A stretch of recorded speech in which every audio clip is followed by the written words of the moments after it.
Before the KFJO news break, we had a caller.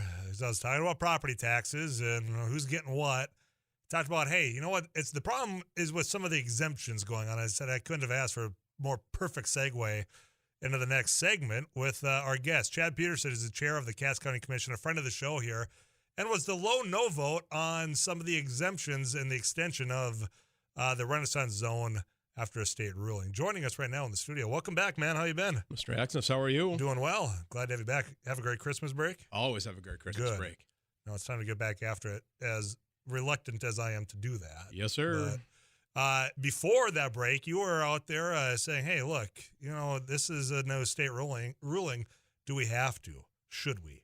Explain to people that haven't been following along, and we got people that are listening outside of the metro area about what's going on here. Sure. So long story short, this is called the Renaissance Zone. The Renaissance Zone has been in place for some number of years, and I've been very vocal with my public disclosure of I believe one of the projects I own, one of the buildings I owned was the very first project, and there's some debate. There was an architect I worked with for some time. She says her building was the first, so whether it's first or second, regardless, I always reference that, and I say, let me back up. The intent of the Renaissance Zone is to encourage development or redevelopment in blighted areas. That's sort of your baseline, is we take spots that need a little bit of incentive, a little bit of an encouragement to invest a little bit more than you might otherwise do. So in Fargo, it's the downtown area, and that's sort of broadly speaking, right? It's a lot of blocks. I think we have up to 41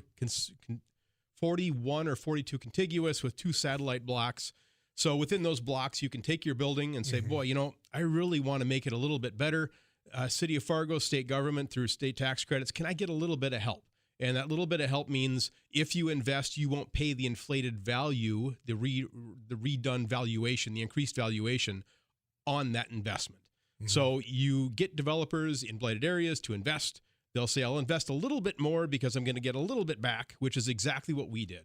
And my problem is, my struggle has always been that you're not going to invest $20 million more in a $20 million project. Mm-hmm. You're going to invest, as we did, slightly more in a project you're going to do anyway. And again, it's a positive thing. It's a good thing.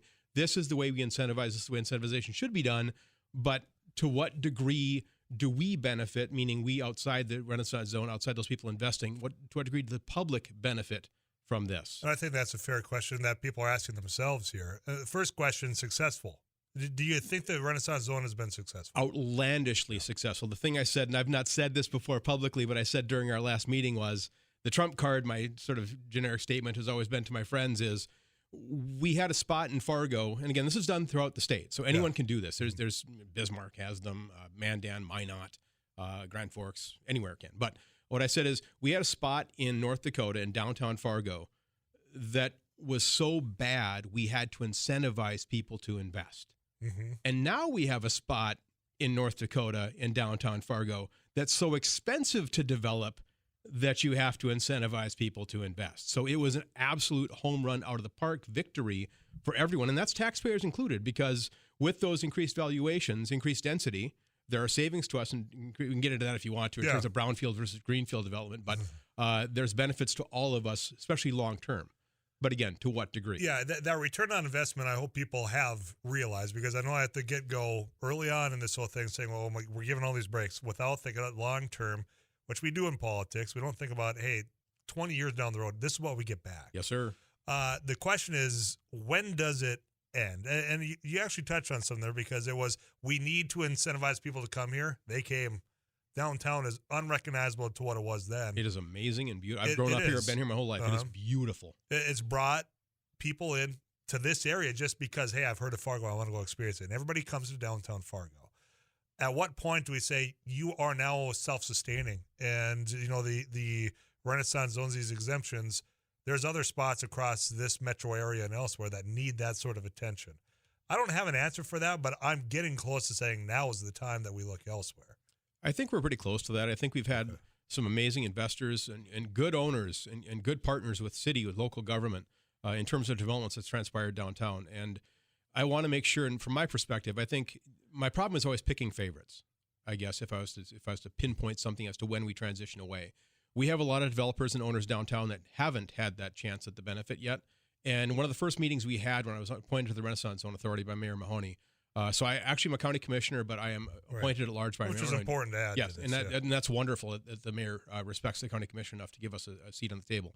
But I want to make sure everyone has a chance. And again, one of the first meetings I had, I said, at what time does this block A shift to block B, meaning someone that hasn't had the opportunity? Mm-hmm. And we've had developers that said, well, I'm really not going to ever do anything. Okay, then what happens, to your point, what happens if we take that opportunity and put that opportunity somewhere else, and maybe a block to the left, a block to the right, and all of a sudden that person that owns that building says, I have been waiting for this and I've wanted to do something, and this little nudge is the exact reason that may push me forward. The changes that came now, that's been brought on with the state ruling of the time frame of these exemptions. Explain that, because I know you talk about percentage of investment that you're putting back into the building. Well, there's also a time frame that we've extended as well as far as these exemptions go. Yes, the state switched from a 5-year to an 8-year exemption, and it really is that cut and dry. You go from 5 years of no taxes to 8 years of no taxes, again, on just the valuation increase. So you'll still pay what you did before, but and if you leveled the building, then it's just the land value. But most people are just doing simple remodels or moving and renting and remodeling an existing space. And they get credits too. So if you're a renter, you get credits as well. Okay. But that's very simple, from 5 now to 8 years. And you said no. Why? So my struggle is for a myriad of reasons. So this was a very specific project, and I always like to say we should always have these arrows in our quiver so that we should have an opportunity to be able to incentivize what we think is a good idea. I'd love to think we didn't need anything like this, but the problem is all of our neighbors do, right? If we existed in a vacuum, fine. We wouldn't need a Chamber of Commerce. We wouldn't need an EDC. We wouldn't need any of these things that transpire. The problem is all of our neighbors have them, and they're very good at advocating, and we need the Chamber to advocate. We need the EDC to advocate. We need the tax credits to encourage developers and businesses to prosper in our area as opposed to moving to somewhere else. Now, this project in particular is a redevelopment of Mexican Village in downtown. I'm not sure if most people are familiar with it, but you can go to the downtown area, southern part of it, and go on the southwest corner, Mexican Village. If you haven't been there, it's too bad because you missed out. Now you can go to 45th, I think they're on, or 32nd, wherever they're at. But awesome. 45th and 32nd. Is that corner okay, there we yeah. go. So you can still benefit from them, but the development was a simple remodel of their existing space. You're converting the restaurant into what looked like 2 spaces plus a little bit of common area in the back.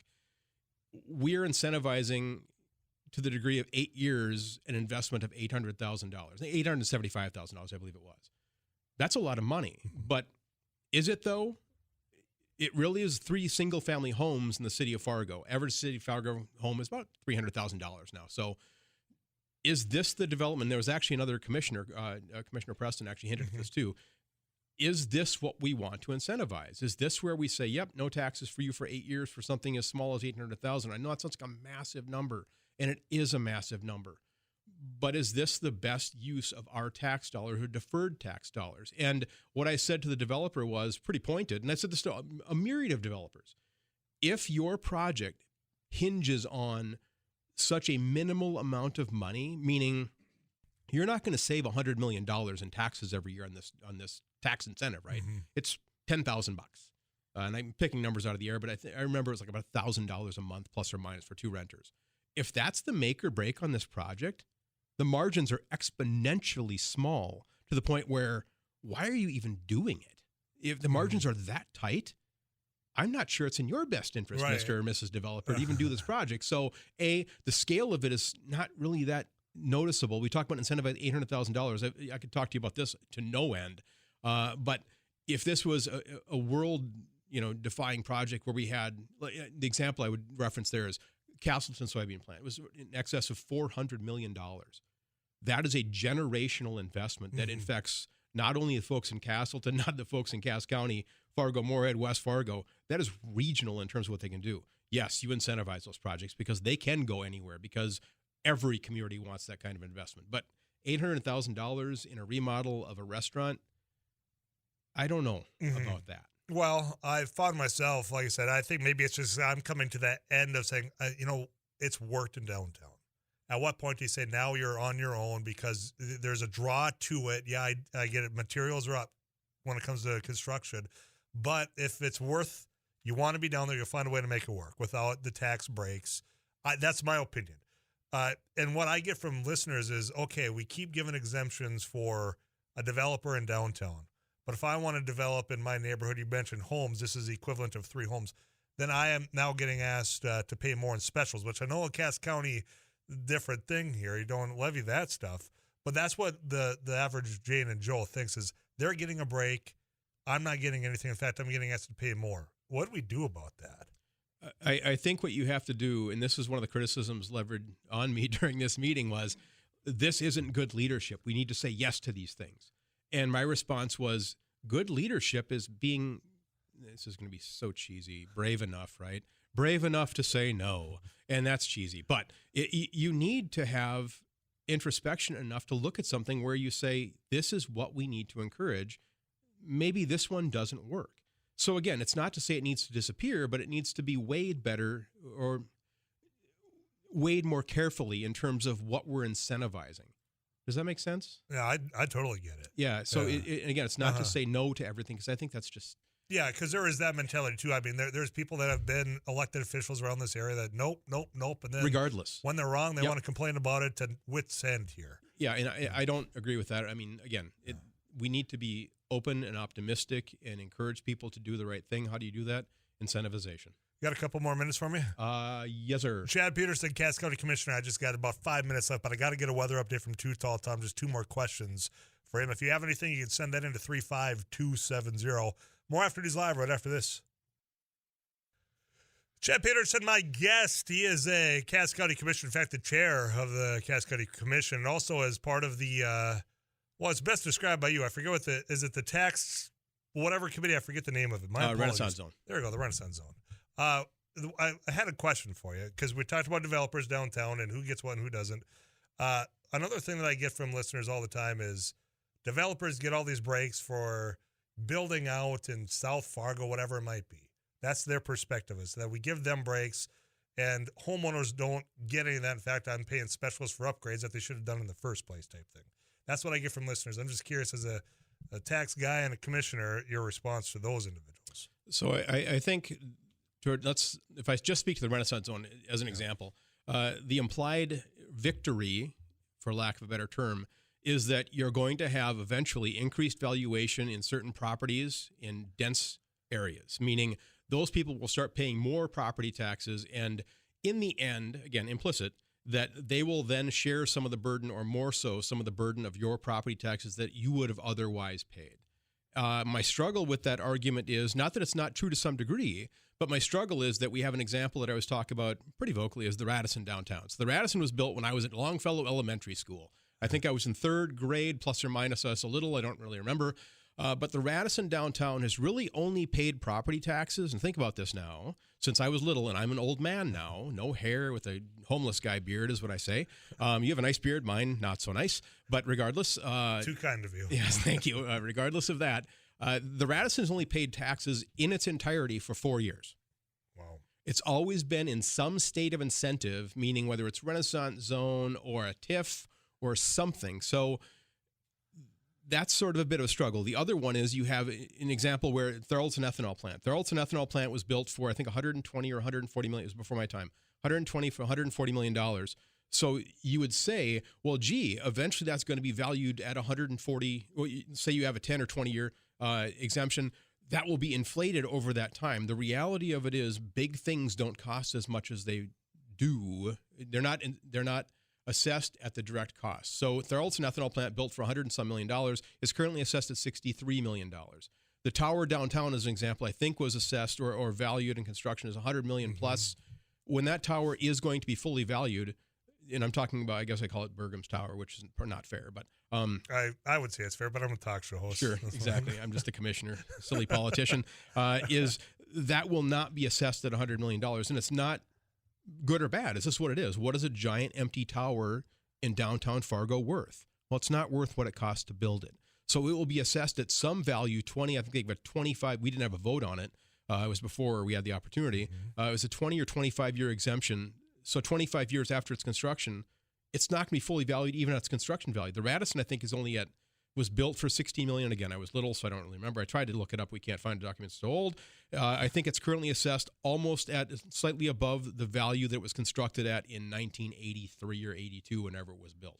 So you're never going to get that full appreciation. But I do think there is some benefit, especially on little projects where you put, like I had said about my example with my project, we did put a little bit more money into it. So, yeah. But again, back to the main premise is it a 100% gain for everyone in every neighborhood in town? Absolutely not. Yeah. So I don't know how to leave that with an inspiring message to homeowners. Besides, apply for your $500 tax credit from the state.